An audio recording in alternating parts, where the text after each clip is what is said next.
Evet satranç severler, bugünkü konumuz mat kavramı ve şah çekmek olacak. Dersin sonunda da bir hamlede mat sorularıyla öğrendiklerimizi pekiştirmeye çalışacağız. Şimdi önce şah çekmek nedir ondan başlayalım. Rakip şahı tehdit etmeye, yani ona saldırmaya şah çekmektedir.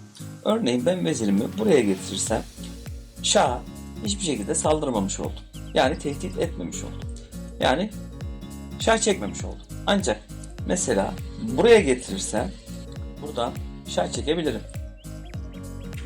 Peki vezirle başka şuraya gidersem buradan da şah çekebilirim. Yine şaha saldırmış olurum. Buraya geldiğimde de saldırmış oldum. Peki başka vezirle şuraya gelirsem saldırmış olurum. Bu çaprazdan. Yani burayı ve burayı görmüş olduk.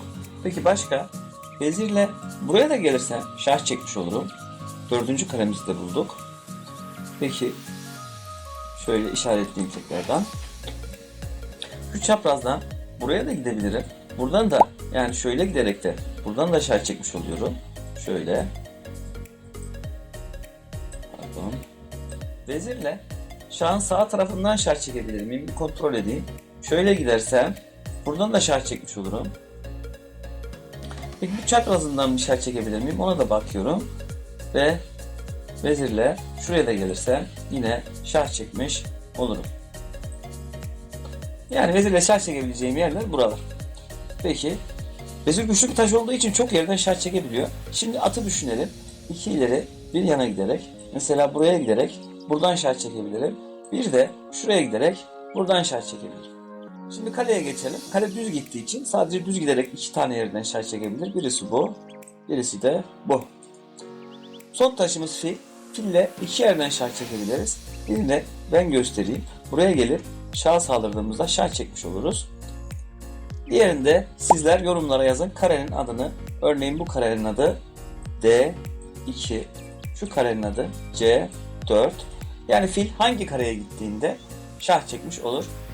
Şimdi rakibimiz bize şah çektiği zaman biz başka bir hamle yapamayız. Yani tabii ki başka bir hamle yapabiliriz ama onu umursamadan bir hamle yapamayız. Örneğin ben atımı buraya götürdüm diyemeyiz. Bu kurallara aykırı. Yeni öğrenenlerin kafası burada biraz karışıyor. Yani şöyle sanıyorlar. Ben buraya gidince rakibim de şahımı yutabilir. Böyle bir şey yok. Şah yutmak diye bir şey yok. Rakibiniz size şah çektiğinde siz bu tehdide cevap vermek zorundasınız. Bu tehdide üç şekilde cevap verebilirsiniz. Birincisi kaçmak. Tehditten kaçabilirsiniz. İkincisi araya bir taş koyabilirsiniz. Yani bu tehdidi engellemek için araya bir taş koyabilirsiniz. Son olarak da rakibinizin taşını yutabilir misiniz? Bir de böyle bir seçenek var. Bu taşı yok ederek de şah tehdidini oradan kaldırabilirsiniz. Burası çok önemli.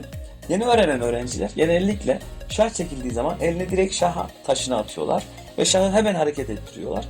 Zaten dokunduğunuz taşı oynamak zorundasınız. Size şah çekilir çekilmez asla hemen şaha dokunmayın. Önce bir kontrol edin. En karlısı genellikle rakip taşı yutmak olur. Yutabilen bir taş varsa öncelikle onu değerlendirin. Daha sonra araya taş koymak avantajlı mı değil mi hesaplarsınız. Artık hangisi avantajlıysa kaçmak veya araya taş koymak, bu şekilde bir oyun oynarsınız. Şimdi çok temel mat temalarından birisini söyleyeceğim. Buna yabancılar kraliçenin öpücüğü matı diyorlar. Hemen göstereyim. Vezir şahın tam tepesine böyle geldiğinde, şah tahta kenarındayken, bu kenarlardan bir yerdeyse, vezir de tam tepesine yani yanına hemen geldiyse, biri de onu koruyorsa mat olmuş oluyor. Çünkü şah bu taşı alamıyor, koruması var. Hatırlayın, şah rakibin tehdit ettiği bir yere gelemez. Burayı piyon tehdit ediyor. O yüzden o kareye gelemez. Yani taşı yutamaz.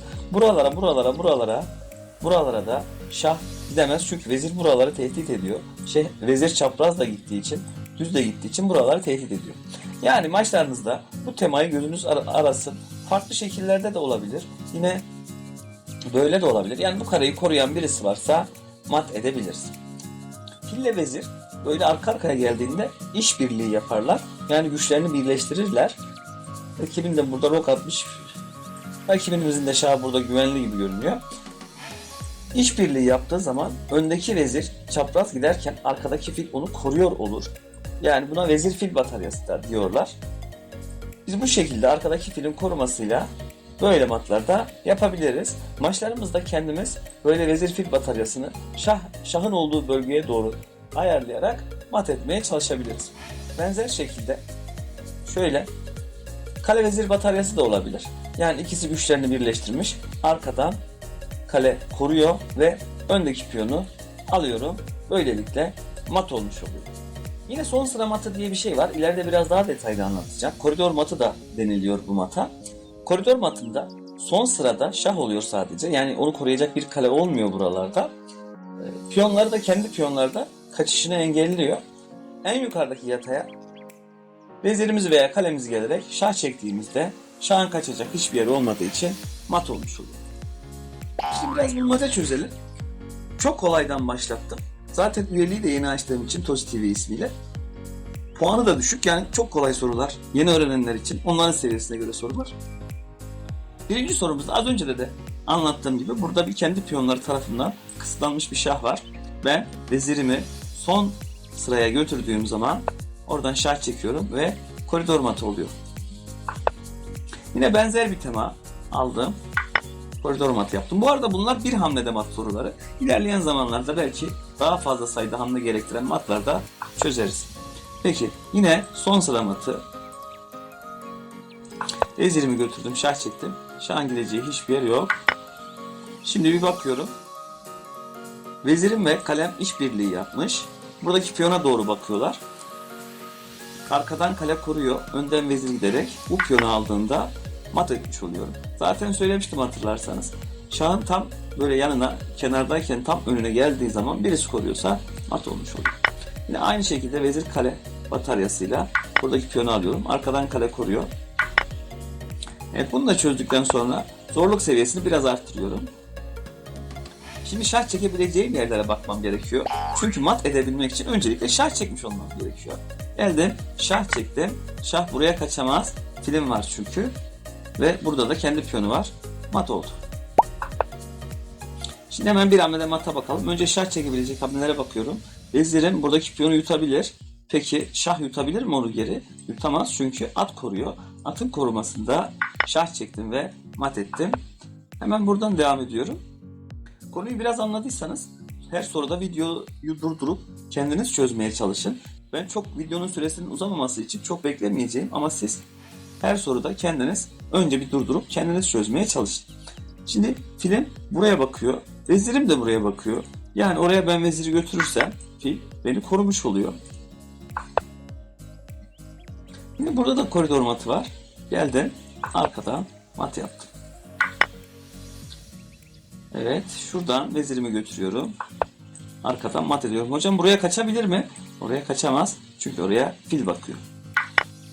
Evet, vezir fil bataryası şah kanadına, yani şahın olduğu bölgeye doğru bakıyor. Vezirimi götürüyorum. Arkadaki filin korumasıyla mat ediyorum. Evet, zorluğunu biraz daha arttırdım. Şimdi yine siz düşünün tabii ki her videoda. Ben durdurmayacağım. Siz kendiniz durdurun. Ben beklemeyeyim. Buradan vezir fil bataryası yine şah kanadına bakıyor. Geldim yuttum. Arkadan fil koruyor. Şahın kaçabileceği hiçbir yer yok.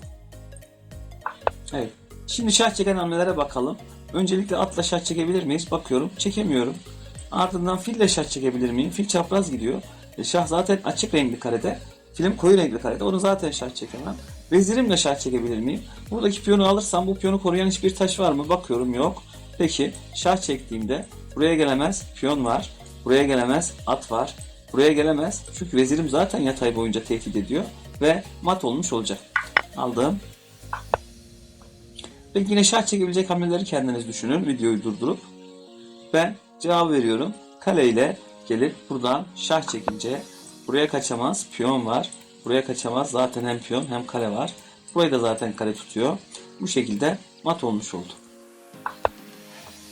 Yine ne demiştik tahta kenarındayken? Bunu gerçek başlarınızda da gözünüz arasın veya bu konumu dizmeye çalışın. Taşlarınızı ona göre ayarlamaya çalışın konumlarını. Vezirimi buraya götürdüğümde atın korumasında mat etmiş oluyorum. Buraların tamamını zaten vezir tutuyor. Yutamaz. Bizim vezirimizi yutamaz. Çünkü atımız koruyor. Zorluğunu biraz daha arttırdım. Ama benzer zaten. Tek hamlede mat sorular olduğu için aşırı da zor olamıyor. Vezir fil bataryası. Bu sefer buradan yapamıyor. Çünkü buraya gelirse yutabilir karesi var. Benim filim de yutsa en son o şahla yutar. Bu şekilde mat olmamış olur. Vezirimi buradan şah çekeceğim. Hocam buraya kaçamaz mı o zaman? Kaçamaz. Piyonum var. Hemen bakıyorum. Şimdi atın buraya kaçışını zaten engelliyor. Vezirle buradan şah çekemem çünkü veziri var, yutar. Şah ile yutamaz ama önce veziriyle yutar. Ardından ben atla yutsam bile en sonunda şahla atımı geri alır. Bu sebeple ben buradan şah çekebilir miyim bir bakayım. Oradan da şah çekemem çünkü fil var. Peki şu çaprazdan şah çeksek o zaman da buraya kaçabilir. Yani vezirle bir hamlede mat yok. Belki vezirle buradan şah çekerek başlayarak mat etmeye çalışabiliriz ama hani tek hamlede mat soruları bunlar. Peki vezirle tek hamlede mat yok. Bu sefer ata bakalım. Atla buradan şah çekebilirim. Bir de şuradan şah çekebilirim. Bu şekilde. Buradan şah çekince atla buraya gidemez. Vezir var. Buraya da gidemez. Vezir var. Buraya da gidemez. Vezir var. Ben atla şah çektim. Onun da şahı artık hiçbir yere kaçamıyor. Bu üç kareyi de vezir tutuyor. Peki şah çekti. Biz bir hamlede mat edeceğiz. Hem de o şah çektiğinde mat edeceğiz. Çok güzel bir soru denk geldi bu. Peki bunun cevabını ben vermeyeyim. Bunu yorumlara yazın. Çünkü gerçekten hoşuma gitti bu soru. Yani bir hamlede, şimdi ne demiştik biz kural olarak? Bize şah çektiği zaman biz bunu engellememiz gerekiyor. Yani biz öyle bir hamle yapacağız ki hem bu şah çekişten kurtulacağız hem de rakibe şah çekip mat etmiş olacağız. Öyle bir hamle hangi taşla ve hangi kareye gideceğini yorumlara yazın. Bence çok güzel bir soru. Bunu atlıyorum. Evet. Zorluğunu daha da arttırdım. Daha da arttırdım. Bu şekilde olsun. Değerli sporcular, dediğim gibi bunları kendiniz önce bir çözmeye çalışın. Çünkü sadece ben çözersem zihninizi çok yormayacağınız için çok faydalı olmayacaktır. Bu sebeple kendiniz önce çözmeye çalışın. Şimdi önce şah çekebilecek iki hamlem var. Bir tanesi kaleyle. Diğeri de atla. Şimdi ikisini de inceleyelim. Kaleyle şah çekince buraya gittiğini hayal edelim. Kalenin buraya gittiğini hayal edelim. Bunu yutamaz. Piyon koruyor zaten. Bunu yutabilir ama bunu hiç kimse korumuyor. Şah da taş yutabilir. Korunmayan taşları yutabilir. Peki. Şah çekersem yanlış diyecek. Şimdi diğer atı deneyelim. Atla şah çekince buraya gelemez. Kale var. Buraya da gelemez. Kale orayı da görecek. Çünkü at çekilmiş olacak. Böylelikle mat olacak. Buraya da gelemez. Piyonum var. Bu şekilde. Evet, bir hamlede mat sorularının devamında vezirimle yine benzer, önceki sorulara benzer bir soru. Evet, burada bir hamlede mat için şah çekebilecek hamlelere bakacağız. Zaten çok taşımız yok. Kalemiz var. Bir de filimiz var. Filimiz açık renkli karede, şah koyu renkli karede. Fil zaten şu çapraz gittiği için şah çekemez. Kaleyle gelip bunu yutsam, şunu yutsam şah çekmiş olurum ve fil de beni koruyor. Yani beni yutamaz, işbirliği yapmışlar. Buraya kaçamaz, kale var. Buraya kaçamaz, fil var. Bu şekilde mat oldu. Peki bu da son sorumuz olsun. Şah çeken hamlelere bakacağız. Biz siyahız. Şimdi burada atla şah çeken hamle bakıyorum. Yok. Fille de şah çeken hamle yok. Başka taşlarımız yok mu? Var. Peki bu sorunun cevabını da vermeyeyim. Bu soru da güzel bir soruymuş. Bu sorunun da cevabını yorumlara yazın. Dersimiz burada sona erdi. Beni dinlediğiniz için teşekkür ederim. Hepinize keyifli günler dilerim.